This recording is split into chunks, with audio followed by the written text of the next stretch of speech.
शिवसेनेचा 58वा वर्धापन दिन आज बुधवारी उद्धव ठाकरे षण्मुखानंद सभागृहात तर मुख्यमंत्री एकनाथ शिंदे वरळीच्या डोम येथे साजरा करणार आहेत।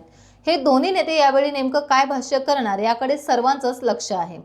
राज्यात नुकत्याच झालेल्या लोकसभा निवडणुकीत शिवसेना उद्धव बाळासाहेब ठाकरे गटाने 9 तर शिवसेनेने 7 जागांवर विजय मिळवल्याने दोन्ही पक्षांमधील कार्यकर्त्यांचे मनोबल उंचावले। सध्या ठाकरे गटाकडे विधानसभेचे 16 तर विधान परिषदेचे 6 आमदार आहेत, तर लोकसभेवर 9 खासदार निवडून आलेत आणि राज्यसभेत 2 खासदार आहेत। यंदाच्या लोकसभा निवडणुकीत 95,22,797 इतकी एकत्रित मते ठाकरे गटाच्या उमेदवारांना मिळाली। ही एकूण टक्केवारी 16.72% अशी आहे।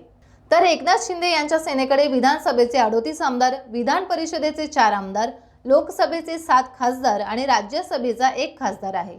शिंदे सेनेला लोकसभेत 73,76,674 मते मिळाली। ही टक्केवारी 12.95% अशी आहे। लोकसभा निवडणुकीत ठाकरे आणि शिंदे या दोन्ही सेनेला यश मिळाले असल्यामुळे आजच्या वर्धापन दिनी होणाऱ्या मेळाव्याला विधानसभा निवडणुकीला कामाला लागण्याचा संदेश दिला जाणार आहे। टाइम्स डिजिटलला लाईक करा, सबस्क्राईब करा, शेअर करा आणि बेल आयकॉन दाबायला विसरू नका। पाहत रहा टाइम्स डिजिटल।